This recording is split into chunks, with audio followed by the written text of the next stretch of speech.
오늘 창세기 49장 이 말씀을 가지고 어디에 심기느냐가 인생을 결정합니다. 어디에 심기느냐가 인생을 결정합니다. 라는 제목을 가지고 말씀을 함께 나누기 원합니다. 유대인들에게는 아름다운 전통이 있습니다. 아버지가 죽기 전에 자녀들을 축복하는 말씀입니다. 바로 아브라함이 이삭을 축복했고, 이삭이 야곱을 축복했고, 야곱이 12아들들을 하나하나 축복합니다. 그 중에 우리가 읽으면 이 본문은 요셉을 축복하는 말씀이죠. 이거 축복이라는 것은 단순히 덕담이 아니고요. 그 인생을 향한 예언이고 그 인생을 향한 하나님의 약속의 말씀이 선포되는 것입니다. 그렇기 때문에 자녀들이 죽기 전에 아버지가 하시는 그 축복의 말씀을 받을 때 어떻게 들었을까요? 하나님의 말씀을 듣는 거예요. 하나님의 음성을 듣는 거예요. 나를 향한 하나님의 예언의 말씀으로 듣고 그 말씀대로 살아갑니다. 그것이 결국 그 인생 가운데 예언이 되었고 그 인생을 완전히 결정짓는 놀라운 그 기준이 되었던 것이죠. 오늘 읽었던 우리의 말씀은 요셉을 향한 야곱의 축복입니다. 그런데 여기 보면은 요셉을 가리켜서 샘 곁에 심겨진 무성한 가지라 그렇게 말했습니다. 단순히 요셉만 복받고 끝나는 것이 아니고 이 나무는 포도나무를 의미하는데 포도나무 가지가 담장을 넘어감으로 말미암아 길을 가는 모든 이들도 그 포도나무의 가지에 포도 열매를 따먹게 되시는 축복이 다른 사람에게도 전달되어지고 전해지는 놀라운 그 은혜를 말씀하고 있는 것이죠. 저는 우리 서원교회 성도들의 삶이 그런 삶이 되기 바랍니다. 여러분만 복받는 것이 아니라 여러분의 축복의 통로가 되어주고 행복의 파이프가 되어서 여러분을 통해서 하나님의 은혜가 흘러가고 축복이 흘러가는 복 있는 인생, 여러분 가는 곳곳마다 하나님의 축복이 임하는 인생 되시길 주님으로 축복합니다. 특별히 야곱은 요셉에게 축복하면서 자신의 인생을 거의 그 축복 속에 투영하거든요. 그러니까 야곱의 축복은 요셉의 축복과 다를 바 없는 것이고 야곱과 요셉에게 임했던 축복은 우리 서원교회 우리 성도들과 다를 바 없는 축복의 말씀이라는 거예요. 오늘 이 시간 이 말씀을 나를 향한 하나님의 축복의 말씀으로 받으시고 믿음으로 이 말씀 붙들고 살아감으로 말미암아 마침내 여러분을 승리케 하시는 놀라운 역사를 체험하는 귀한 은혜가 우리 모두에게 있게 되기를 축복합니다. 먼저 첫 번째 나눌 말씀은요, 따라할까요? 샘 곁에 심겨진 인생이 되라. 하나님의 이 축복을 받기 위해서는요, 가장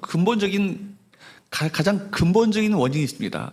우리 인생이 샘 곁에 심겨진 인생이 되어야 하나님의 축복이 임하는 거예요. 그죠? 특별히 오늘 말씀에 보면은 뭐라고 말씀합니까? 22절 말씀에 보면 이렇게 말씀하고 있습니다. 시작. 요셉은 무성한 가지 곧 샘 곁에 무성한 가지라. 그 가지가 담을 넘었도다. 요셉을 가리켜서 뭐라고 표현합니까? 샘 곁에 무성한 가지라.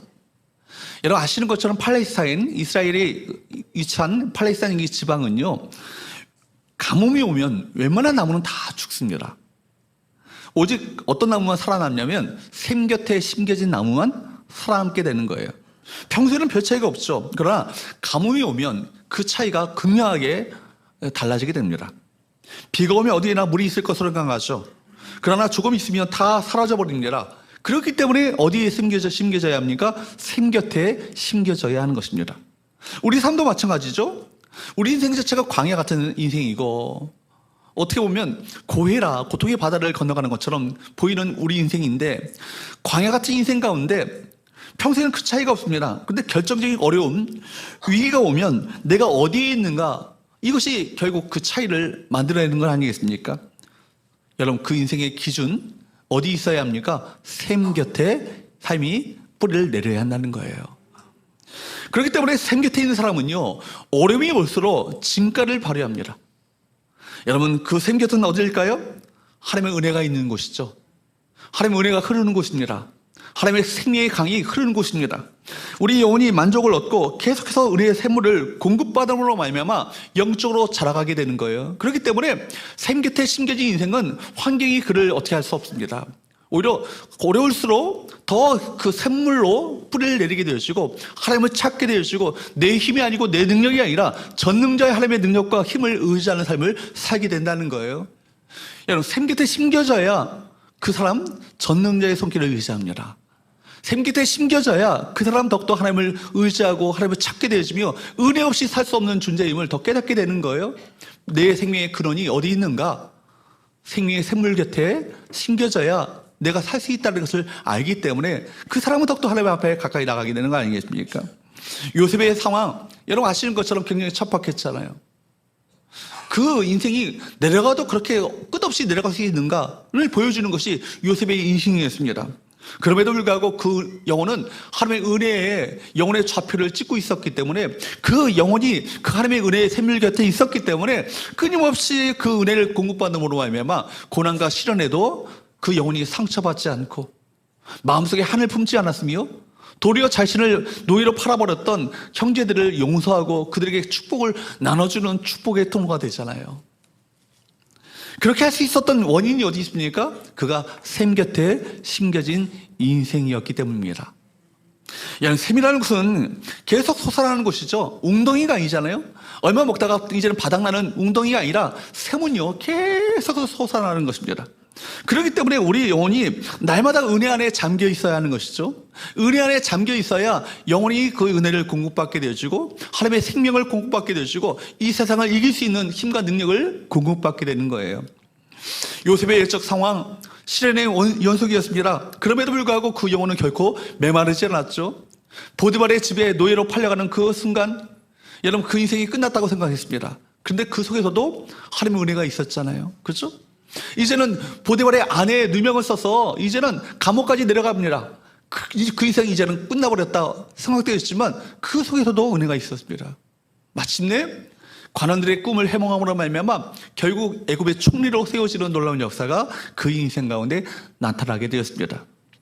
거듭 창세기는 말하기를 요셉은 하나님께서 그와 함께 하심으로 그가 형통한 자가 되었다라고 거듭거듭 보도하고 있습니다. 근데 그 말씀이 임하는 그 순간은 뭐냐면 요셉이 아버지에게 그 온갖 사랑과 은혜와 축복을 받고 있었던 그때가 아니에요. 언제입니까? 보디발의 집에서 노예로 팔려갔을 때 하나님께서 그와 함께 하심으로 그가 형통한 자가 되었다. 감옥까지 갑니다. 감옥 속에서도 그 임하는 말씀이 뭐예요? 하나님께서 그와 함께 하심으로 그가 형통한 자가 되었다. 우리가 형통이라고 하면 우리 생각하기를 아무런 문제가 없는 것처럼 그것이 형통이라고 생각하지만 성경이 말하는 형통은 다릅니다. 누구와 그와 함께 하는가? 이 형통의 기준이죠. 하나님이 그와 함께 하심으로 말미암아 그 고난이 있지만 역경이 있지만 광야 같은 인생이지만 그 모든 것을 능히 넉넉히 이겨낼 수 있는 힘과 능력, 그 힘과 능력을 누구로부터? 하나님께로부터 얻는 자, 그가 바로 형통한 자인 것입니다. 그래서 예레미야는 말하기를 어떤 사람이 하나님께로부터 복을 받는 인생인가를 말씀하죠. 예레미야 17장 7절 8절 말씀을 보도록 합니다. 읽어보도록 할까요? 시작.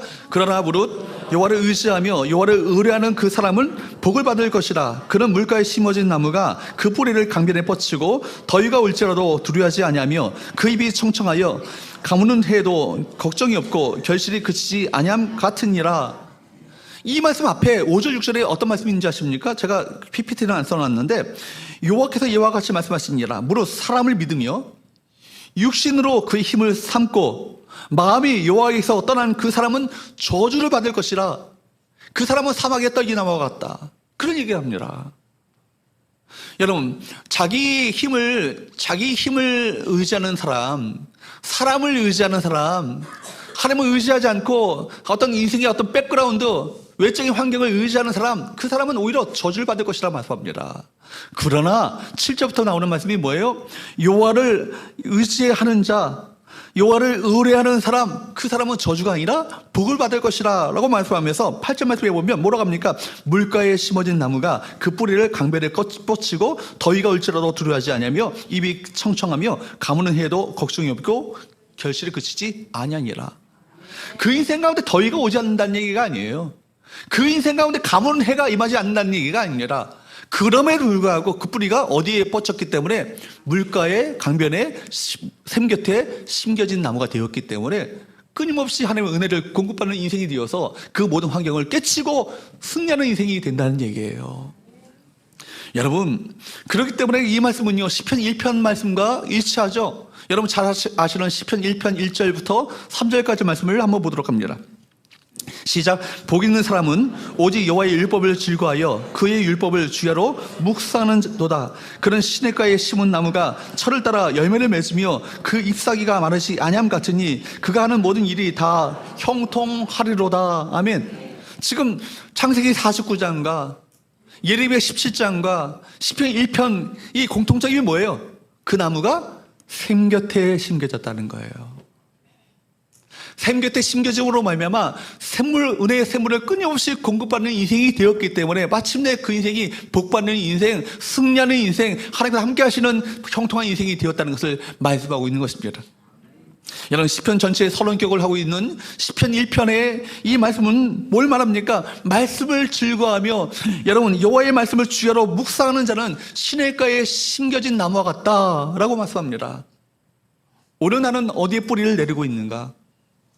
나는 도대체 무엇을 가지고 내 인생의 힘의 근원을 삼고 있는가?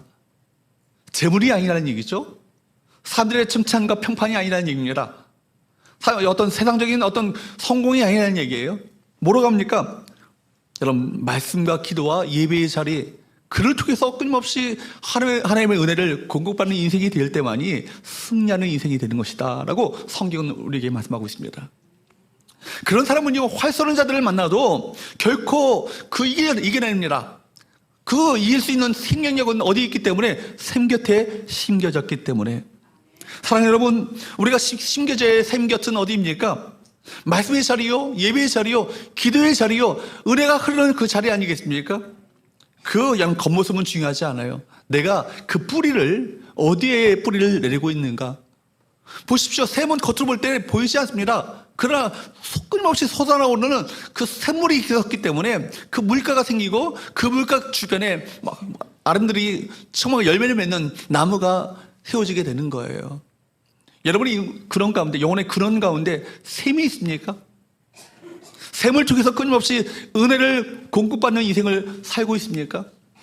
어떤 것도 포기할 수 없는 것, 하나님, 결코 내가 이 은혜 자리를 떠나지 않겠습니다.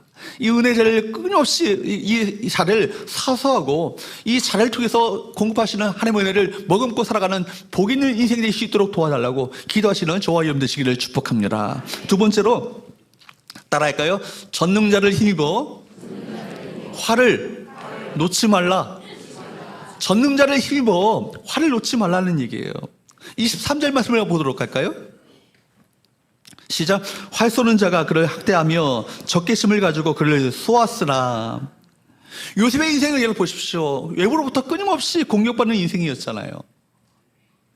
끊임없이 외부로부터, 여러분, 그가 형제들이 그를 공격했고 보디발의 아내가 그를 공격했고 감옥에 갇히는 그런 처참한 인생의 어떤 그런 고난이 그 인생 가운데 늘 끊이지 않았습니다. 여러분, 무수한 화살이 그를 겨눴죠. 그런데 육체적으로 공격하고 적개심으로 됐던 자가 있었다는 얘기예요. 누가요? 활 쏘는 자가.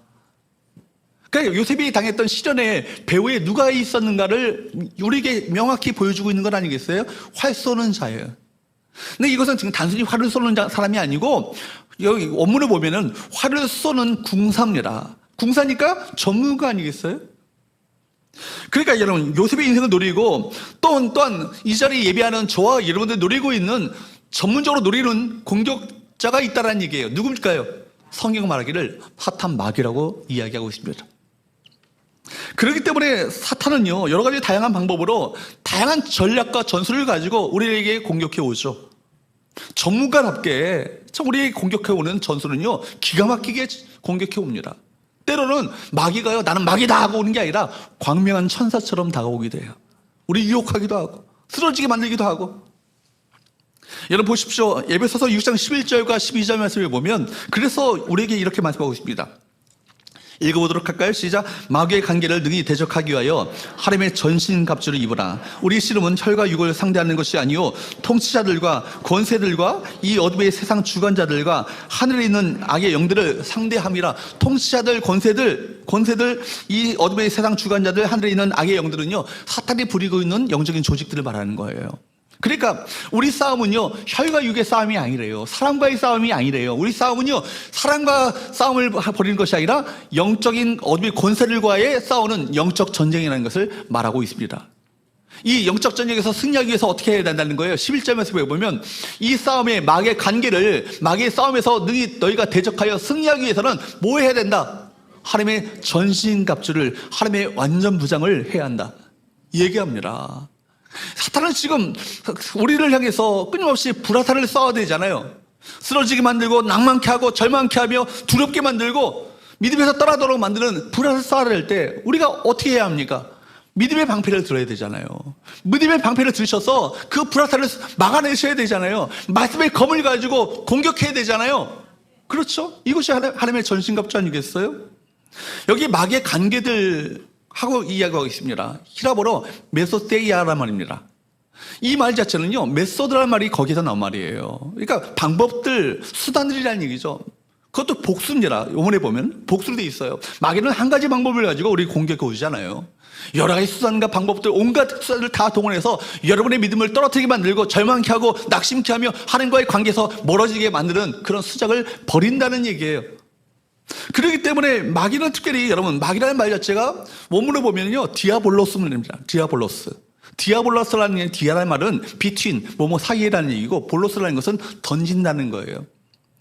우리 사이사이를 끊임없이 불화살을 던져내고 쏘아대는 그 활 쏘는 전문가가 사탄 마귀라는 얘기 아니겠어요? 그러니까 여러분 틈새를 누리죠. 그렇기 때문에 에베소서 4장에도 너희는 마귀에게 틈을 주지 말라고 합니다. 틈새를 기막히게 알고요, 그 틈새를 공격해 오는 거예요. 그렇기 때문에 여러분 틈새를 노리고 들어가서 관계를 파괴하는 자가 마귀죠. 마귀는요, 부부 사이의 관계를 깨뜨립니다. 부모와 자식 간의 관계를 깨뜨립니다. 형제 간의 관계를 깨뜨립니다. 공동체 간의 관계를 깨뜨리게 만드는 것, 교회를 깨뜨리는 것 누가 하는 거예요? 누구의 수작이에요? 마귀의 수작이죠. 깨어라 근신하라. 우는 사자처럼 두루다니며 삼킬 자를 찾는 자가 누구라고요? 마귀라고요.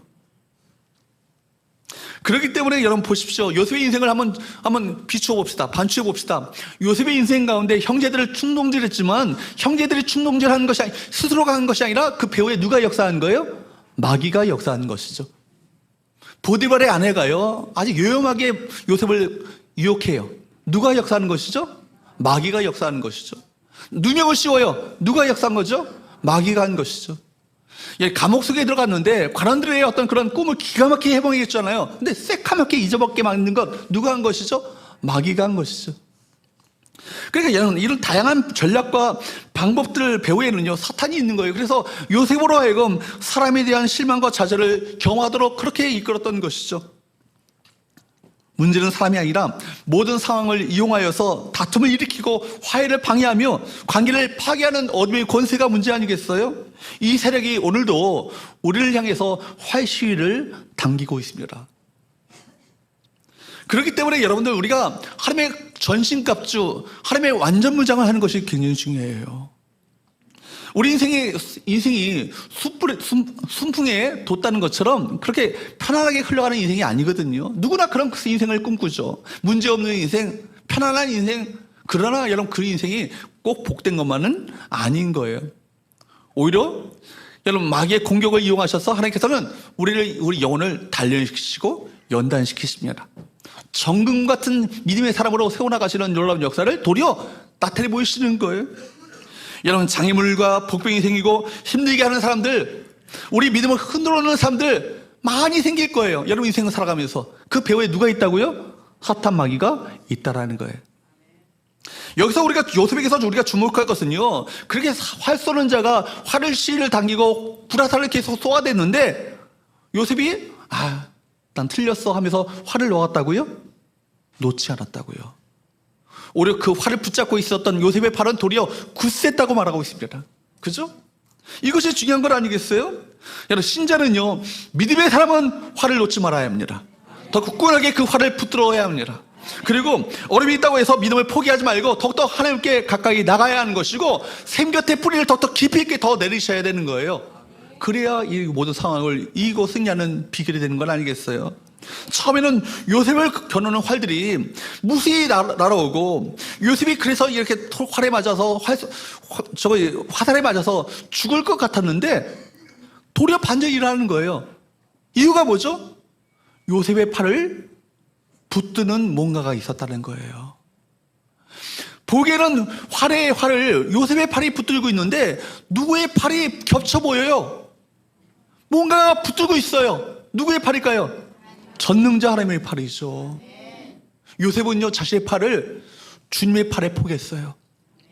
자신의 힘을 가지고 이 싸움을 이길 수 없음을 알았어요. 그래서 끝까지 하나님의 팔을 의지하며 그 믿음의 싸움을 해나갔던 것 아니겠어요? 여러분 보십시오. 그 팔에 강력한 힘이 들어가게 되는데 그 힘은 요셉의 자신의 힘이 아니라 야곱의 전능자, 이스라엘의 반석, 목자 대신 하나님의 손을 붙들었기 때문에 궁극적으로 그가 승리할 수 있었던 것입니다.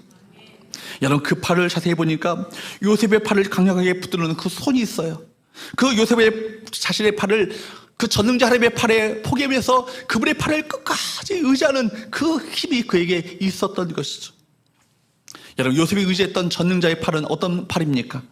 그 전능자 하나님은 어떤 분이십니까? 모든 것을 할 수 있는 엘샤다이 하나님이시잖아요. 창조주 하나님이시잖아요. 그 하나님이 바로 마침내 전능자 하나님께서 마침내 요셉의 팔을 붙으셨을 때 어떤 일이 벌어졌습니까? 감옥에 갇히는 노예가 되어지고 감옥에 갇히는 기가 막힌 그런 절망적인 상황 속에서도 하나님께서 요셉의 팔을 드셔서 마침내 애굽의 총리로 세우시는 대반전의 드라마가 일어나게 됩니다. 그리고 온 가족을 구원하는 구원의 통로로, 축복의 통로로 삼으시죠. 인간의 한계를 뛰어넘는 놀라운 전능자의 능력 아니겠어요?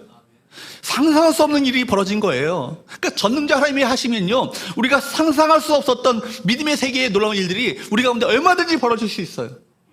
하나님을 제한하시기 말기 바랍니다. 우리가 믿고 있는 하나님은 전능자 하나님이세요. 그러므로 그런 전능자 하나님을 믿는 자들이 기도하는 걸 아니겠어요? 전능자 하나님을 믿는 자들이 바로 기도함으로 말미암아 하나님의 역사를 체험하는 걸 아니겠어요? 하나님의 역사, 하나님의 사역, 하나님의 일하심이죠. 사랑하는 여러분, 여기서 모든 것이 판가름 나는 거예요. 믿음은요, 보이지 않는 손을 볼 줄 아는 것이 믿음이죠. 보이지 않는 세계 가운데 역사하시는 그분이 있다는 것을 믿는 믿음입니다. 여러분 힘들어도 영적 전쟁의 승리의 원리, 말씀의 원리와 방법대로 살아간다면 마침내 하나님께서는요, 하나님의 백성들의 손을 마침내 들어주는 그때가 있다라는 얘기예요. 아무리 봐도 세상에서 신자는요, 열쇠예요. 세상의 사람들의 힘과 계략을 어떻게 당해낼 수 있겠어요? 근데 염려하지 마십시오. 나중에는 그 꾀와 방법이 반드시 바닥나게 되어 있어요. 세상 사람들이 겨누고 있었던 활이 땅에 떨어지는 순간이 옵니다. 여러분, 겨누었던 그들의 화살이 도리어 자신을 향해서 겨누게 되는 것을 우리가 많이 역사 가운데 보게 되잖아요. 처음에는 세상이 대단한 것 같은데 갈수록 별 수 없어요. 그것이 하나님께서 써내려 가시는 역사 아니겠습니까? 역사를 보면요, 독재자와 한때 힘을 가졌던 권력자들이 한때 흥했다가 정말 초라하게 몰락하는 것을 보게 됩니다. 이게 뭐예요? 누가 하시는 것입니까? 하나님이 하시는 것이죠. 그래서 역사는요, 히스토리예요. 그분의 이야기예요. 그분께서 써내려 가신 이야기입니다. 역사는 인간이 써내려간 것처럼 보이지만 그러나 그 배후에 역사하시는 전능자의 손길이 있기 때문에 역사가 이루어지게 되는 거예요. 여러분, 형들이 요셉을 얼마나 겨누고 후화되려고 했습니까? 그러나 나중에 보면요, 형들이 요셉 앞에 머리를 떨구고 그 앞에 벌벌벌 떨게 됩니다. 용서를 구하죠. 요셉 앞에 떨고 있습니다. 그래서 성경에서는요, 곳곳에 믿음의 사람들이 마침내 승리하게 됨을 우리에게 말씀하고 있지 않아요? 믿음이 모든 것을 이기네. 우리 찬양들, 젊은이들이 부르는 찬양이 있어요. 믿음이 마침내 모든 것을 이긴다는 걸. 이 확신이 저와 여러분 가운데 있게 되기를 축복합니다. 옆에 분들에게 인사합시다. 믿음이 모든 것을 이깁니다. 그렇기 때문에 우리가 할 일이 있다면 무엇이겠습니까? 힘들지만 정직함을 잃지 않고 믿음의 원리를, 이 믿음의 활을요, 끝까지 붙드는 거예요. 그렇죠? 어렵다고 자세를 바꾸면 안 됩니다. 하나님이 도와주시려면 활을 쥐고 있어야 되잖아요. 포기하면 안 됩니다. 활을 내려놓는다면 하나님 도와줄 수가 없는 것이죠. 활을 쥐고 있는 그 손을 누가 붙으신다고요? 전능자 하나님의 손이 붙으십니다. 이 말은 아무리 힘들고 어려워도 자신의 자리를 지키고 있어야 한다는 얘기입니다. 믿음의 자리를 지키고 있어야 한다는 얘기입니다.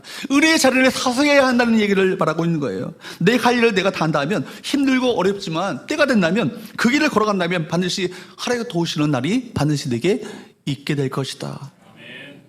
요셉의 형들이 자신들에게 복수하지 않을까? 그 형들이 덜덜덜 떨고 있었을 때 그 형들 앞에서 요셉이 했던 멋진 말을 기억하십니까?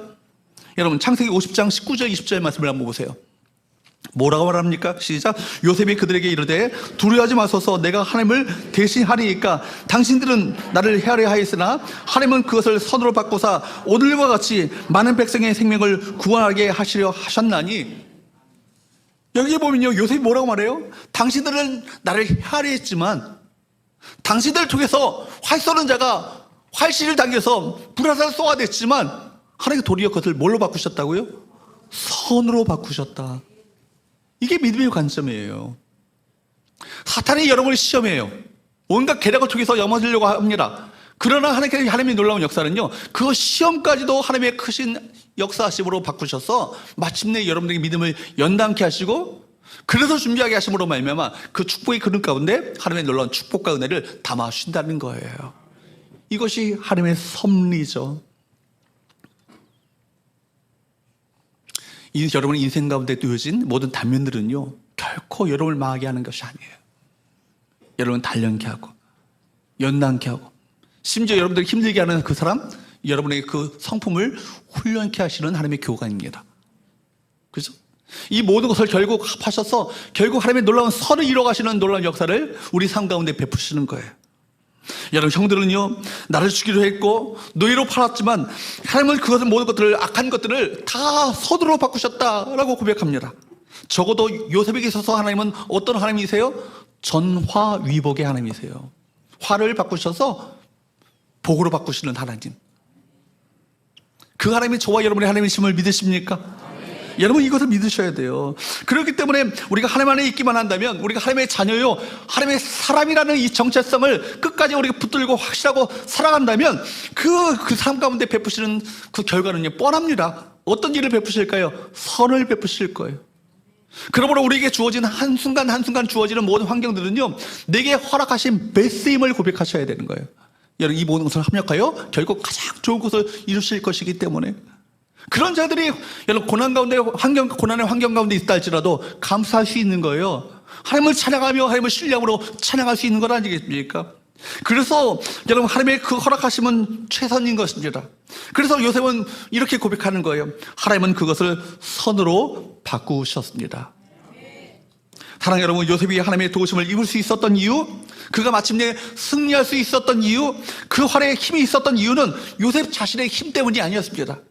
야곱의 전능자, 이스라엘의 반석, 목자 되신 하나님을 힘입었기 때문이다 라고 성경은 우리에게 그렇게 말하고 있습니다.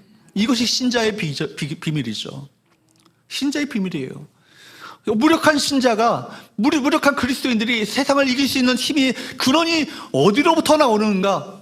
야곱의 전능자, 이스라엘의 반석, 목자 되신 하나님을 힘입었기 때문에.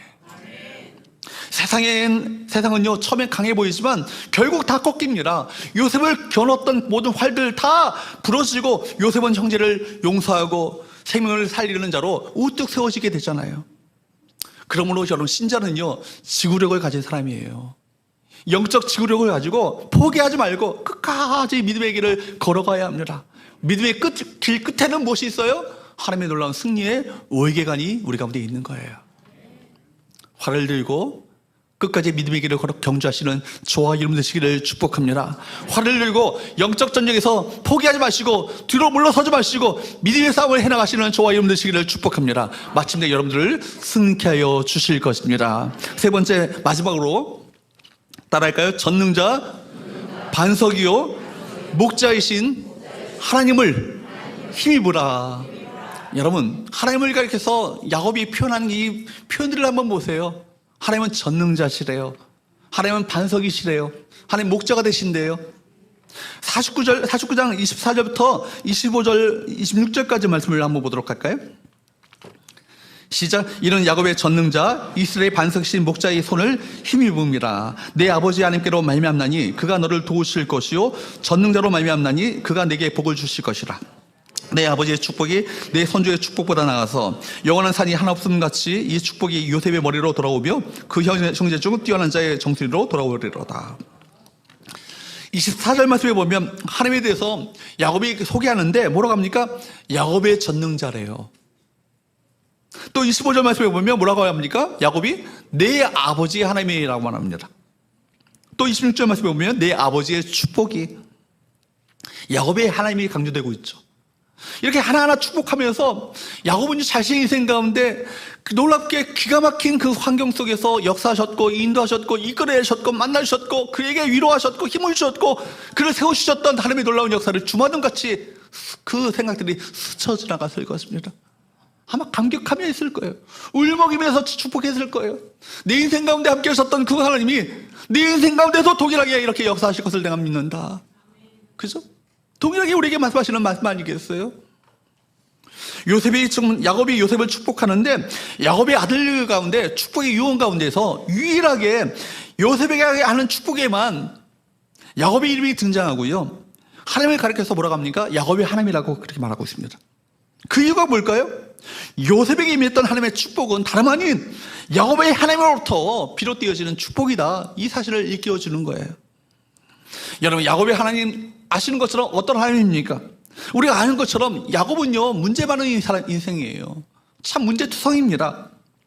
약점투성 인생을 살았고요, 자기의 잔꾀와 자기의 어떤 그런 잔머리를 가지고 평생을 살아왔던 사람이에요. 그렇게 인생을 자기 힘으로 발버둥치며 살아왔던 인생이 야곱 아닙니까? 그러나 여러분, 야복강가에서 발버둥치는 야곱의 그 다리를요, 허벅다리를 관절을요, 하나님 부러뜨리셔요. 발버둥치는 인생이 아니라 하나님을 매달리는 인생으로 바꿔놓으셔요. 그리고 이제는 내 힘으로 살 수 없고 하나님의 능력을 의지하여 사는 인생임을 그가 고백하게 됩니다. 그리고 그 장소를 뭐라고 합니까? 도니엘, 하나님의 얼굴, 하나님의 문제가 있는 장소라고, 하나님을 만났다라고 그렇게 고백합니다. 마침내 그를 축복하시죠. 여러분, 왜 그를 축복하셨을까요? 에서와 야곱을 보면요, 에서가 더 멋지잖아요. 남성답고요. 여러분, 야곱처럼 잔머리를 쓰는 사람이 아니에요. 야곱이 당연히 에서가 축복받을 만한 그런 조건과 자격을 갖췄는데 왜 하필 야곱입니까?